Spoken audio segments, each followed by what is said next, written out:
The feeling of dance, it isn't like anything else. I can't explain it unless you do it. It's like, okay.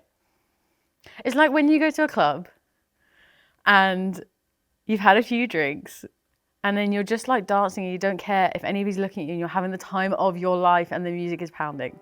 That is what it feels like. That's the only thing I can relate to for someone who doesn't dance. Because you're dancing. You're not even not dancing, you're still dancing. Oh my gosh. I'm Lauren, I'm 24, I'm a contemporary dancer and I live in London now in South East. I moved there in 2013 to train at Trinity Laban and then kind of just stayed there ever since. I feel like it's my home now. My mum put me into a lot of sport from like straight away. So I learnt to swim when I was like tiny. Lauren was always very sporty. She had learned how to walk from a very young age, sort of 9 or 10 months. She was up and running around. She didn't like to keep still. And then gymnastics I did from a really young age as well. I was always running around. She was desperate to start dance lessons, loved doing ballet when she was little. I started dancing when I was about 3, started with ballet, then went on to tap and jazz. And I started contemporary when I was 16. Just anything I could do at any time. I just don't like being indoors or staying quiet or staying still. I don't like staying still. If you're going to be a dancer, just know you're going to have, it's not going to be easy. You have to love your art form. You have to be ready to commit to it. And there will be criticism. There's no way you can be a good dancer. People will step up to you. People will tell you, no, this is whack. And sometimes it will be whack. You have to take that criticism on board and you have to grow. That's just how it is. A lot of dancers that I know have got other jobs, like they work in call centres or they don't really make the whole wage off dancing. Yeah, you have to have something to kind of back yourself up. The dancers I know and represent and I've seen, they just love it, and many of them have day jobs and other stuff, but at night they turn into B-boys and B-girls. I don't think you'll manage to do it full-time.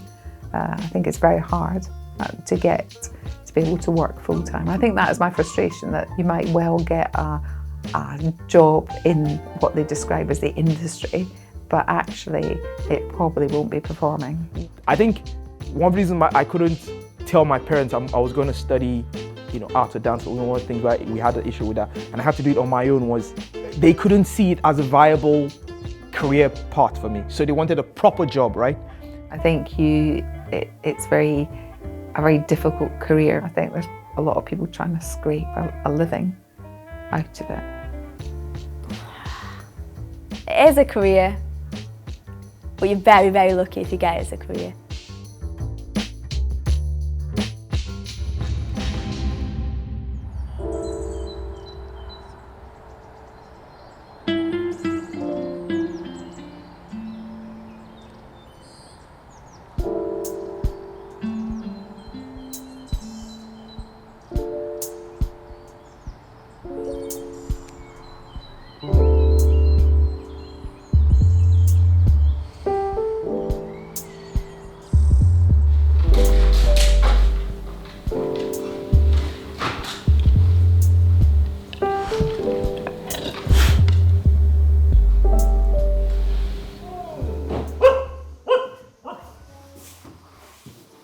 Good.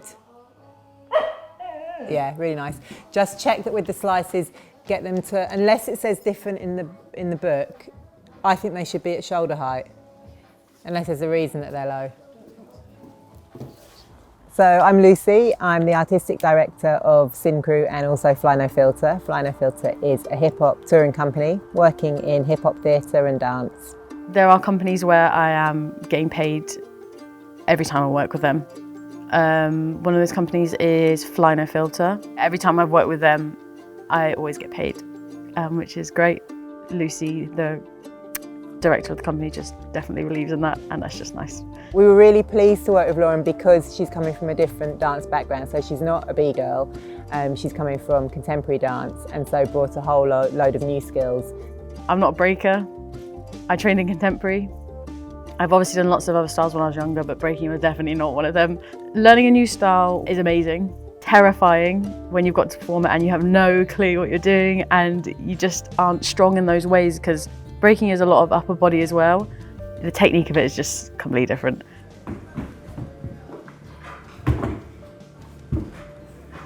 Yeah.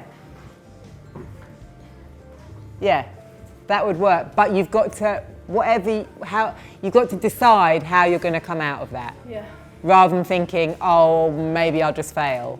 Actually, this is where I'm going to go to. I'm going to go to here and transition. It's been good to work with Lauren on a one-to-one basis as well, because like last time was full company, this time it is a lot of Lauren doing stuff by herself. No. And it was all going so well.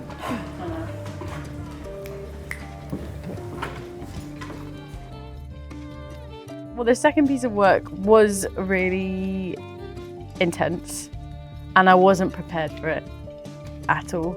I got there the first day and I saw where we were sleeping and I saw where I was rehearsing and I was just like, no, I'm not gonna do this, I can't do it. The piece is about the descent and I feel like at that time in my life there was personal stuff that was going on that I was descending. And one of my friends, when I came back from the woods, she was like, you came back a different person from the woods. Like the woods changed you. So yeah, I'm actually really glad that I went and stuck it out, even though it was hard. So only when its feathers are grown is the performance installation part of the bigger project. So the performance installation is really working with the collaboration between the dance, the psychology and the photography. For this story, we're looking at the descent as undertaken by two characters. One is played by Lauren, and at the point of this performance, she is portraying a 16-year-old girl, and she's in a counselling session, which she didn't really want to go to, and goes through lots of different tactics to try and avoid questions from the therapist, and finally breaks down.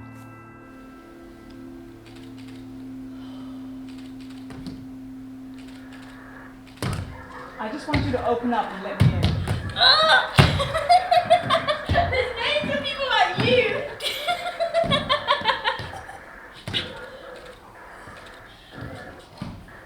So speaking about your feelings make you uncomfortable.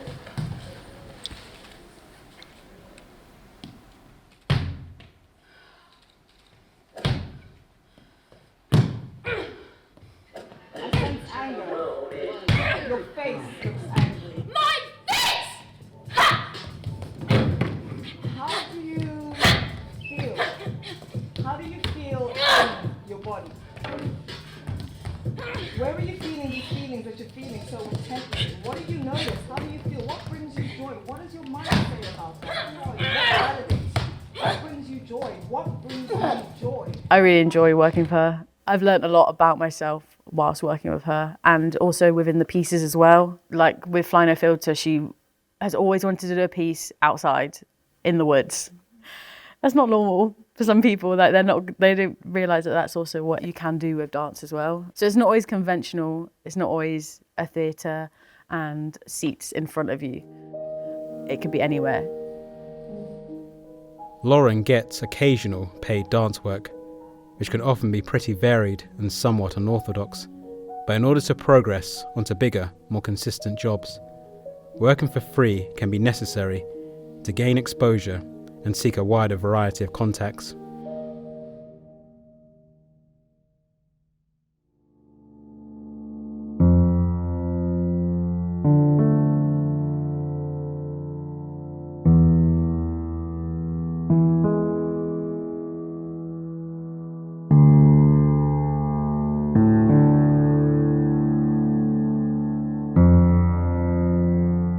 This is the first time we're showing this version of Choreophobia, Foreign Sleep. So it's the first time we don't know how it's going to be received. Me and Ava, we graduated together and we were the two dancers in that piece. And Lillian actually contacted Shabana Jasing, who's a choreographer. And Ava at the time was Shabana's admin. So Ava was emailing Lillian, never met her, and Shabana was like, oh, I have a dancer who's our admin, Ava, just you two just do it. Okay, you guys just get in contact and then you can maybe talk about it. So yeah, that's how they started. And then Ava was like, oh, I have another dancer who I like to work with, and that was me. It's just sometimes about who you know or you'd like to work with. So sometimes it's not about an audition. A lot of dance goes through like word of mouth or who you know or who you actually just want to work with. So from there we applied to be in Evolve, which is at Bath Spa Uni. It's the dance graduate scheme where you get 4 pieces chosen to perform there. In the dance world, you sometimes get unpaid work as an opportunity, and it's difficult. You have to choose what's the best one to take because you don't want to be taken advantage of.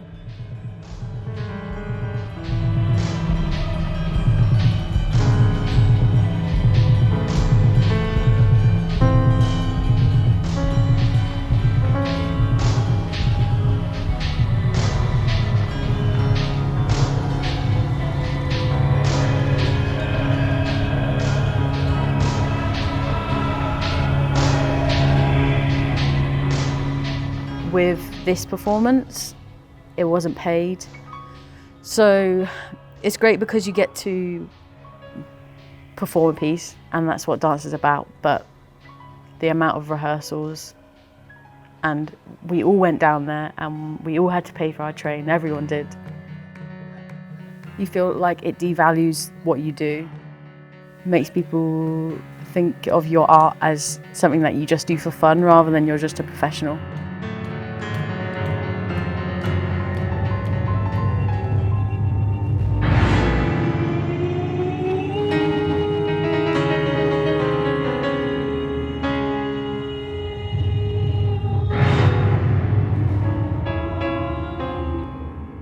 You want to make connections, but at the same time you have to pay bills, you have to pay your rent. But so you have to be choosy about what unpaid work you take, and there's probably a line in the sand where you don't go past after a couple of years. You think, oh no, this isn't reasonable, I'm an experienced dancer. We don't get paid, but they do give us some help. You can have help in different ways. So with us, we asked for some help just to see how we could create the group, what our group was, so we can then take the group somewhere else. We didn't know who we were, basically. We wanted to find out who we were. So we had help from Evolve from that. If I didn't enjoy it, I wouldn't do it because I don't get paid to dance most of the time. Some of them want you to do it for free, which is fine, sometimes for charities, for church, you know, when we started, so some of them you get paid for, you know, so it is balancing that with your time and all your commitments. You do take on jobs that you don't necessarily get paid for, but now when I look back, I'm like, I was doing the same job as like other people, but not getting paid for it, and you're a little bit like, it's a little bit downgrading to be like, oh well, I'm going to pay this person £500, but will you just come and just do it for the day for free? It's that experience. Like, well, how would you do that?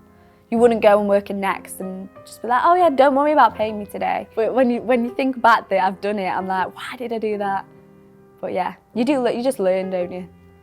A day's unpaid work's fine, but you've got to be careful that people don't ask you to do weeks and weeks of it, because perhaps other people are getting paid and you're not. You know, it's fair enough if they can't afford to pay you, then you've got to decide, is this something that's worth my while doing? And that is the nature of being self-employed, and a lot of dancers are self-employed. At the beginning of your career, I think that a lot of people use it just so they can get something on their CV, which I think is fine. I definitely did the same. Also to meet people as well. Sometimes you can't expect to get a high-paid job when there's so many dancers out there and you to get paid. But at the same time, you should be able to do that. And that becomes quite hard because you have to draw the line at some point and be like, I can't do that, it's impossible.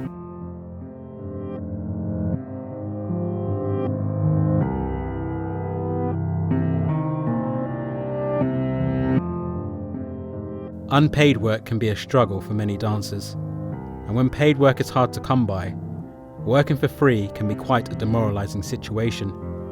However, things can change in a heartbeat when opportunity knocks.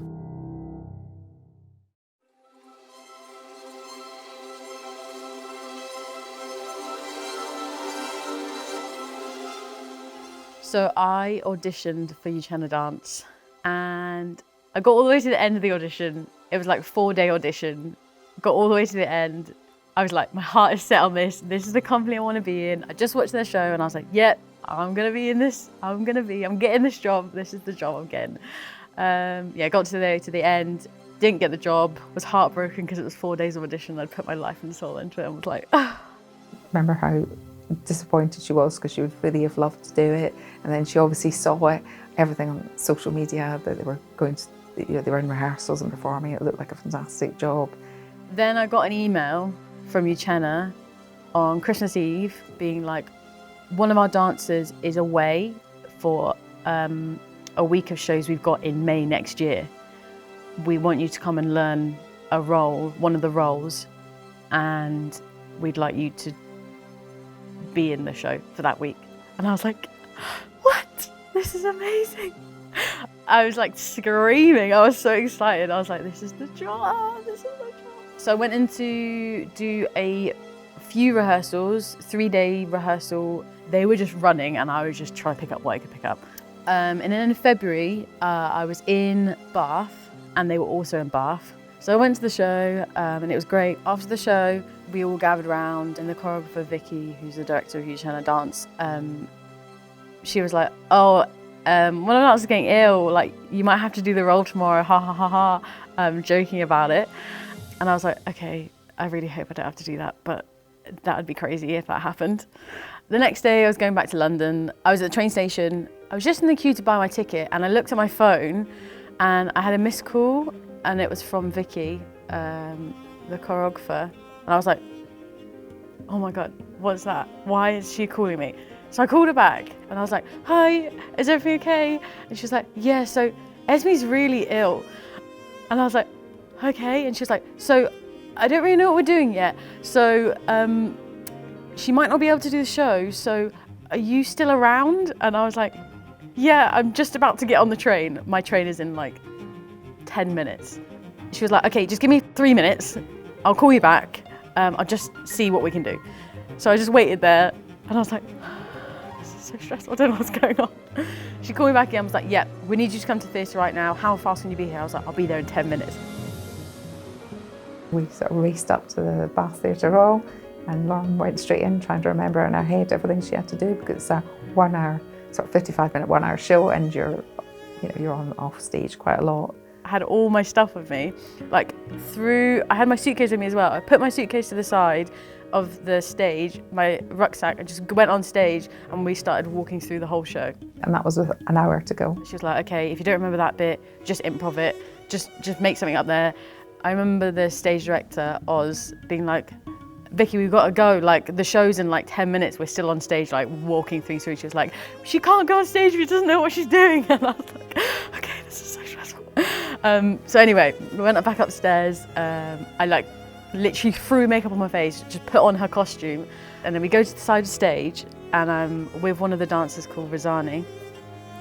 And it goes dark and she holds my hand and she just walks me onto the stage because I'm like, I can't see anything, I don't know how the stage works, I don't know what's going on.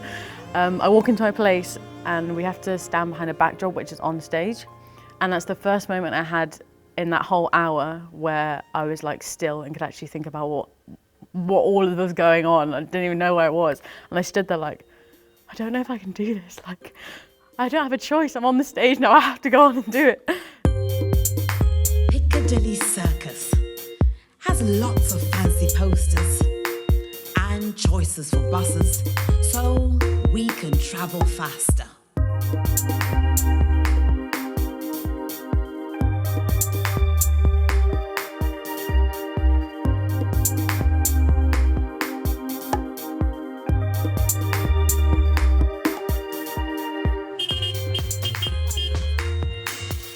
I did the show and it was crazy, but I did it and it was amazing.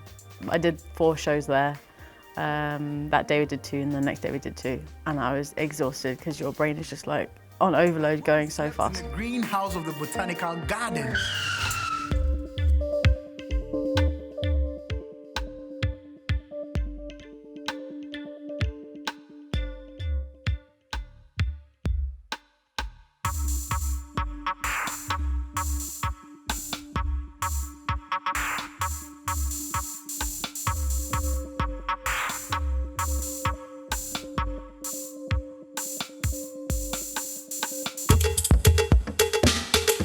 That was great. To get your first sort of unexpected opportunity and to be in your hometown and you just happened to be there, that was luck, and that she took that opportunity. She took the luck. I watched the performance. I probably had held my breath for quite a lot of it.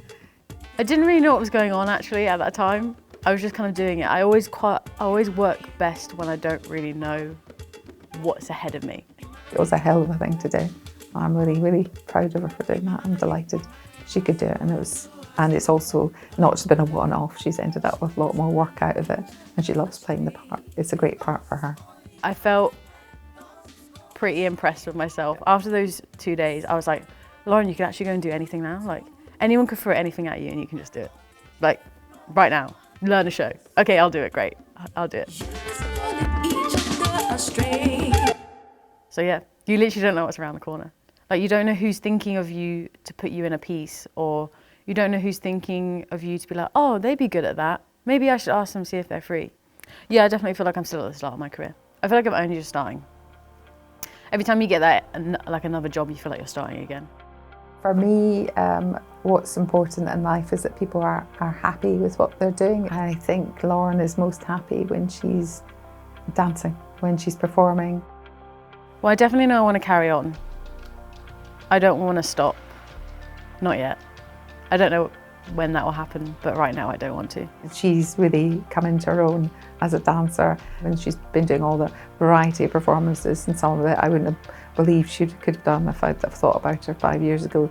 I think she's grown in confidence. I hope she gets many more opportunities to perform and to show people just how good she is. So I have like a journey I want to do, I have things I want to do, but I'm not like, I must dance with this company at this time in this place. I kind of just let things fall into place, and I think that's how I want my future to go as well. The thing with dance is those guys are really committed. As an artist myself, I admire their tenacity. Those guys train, they stay in shape. So I just admire that whole discipline. If you really want to do this, you have to work so hard. It's hard work, but if you love it and it's your passion, then you should do it anyway. I would never ever regret going and doing it. I think if you love doing it, 100% go and do it. You can get a nice career out of dance for as long as you want to do it. I do think it's a viable career. It's a hard career, and a lot of people will say that it's not a viable career, but it is a viable career if you do it right. You have to think, even if I don't get a job, I want this.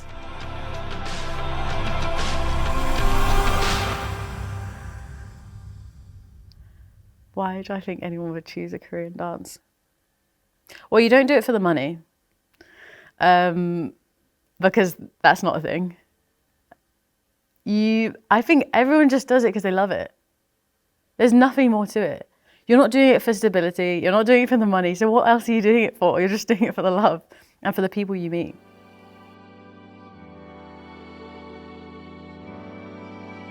It's been quite a journey for Lauren already, with her fair share of struggles.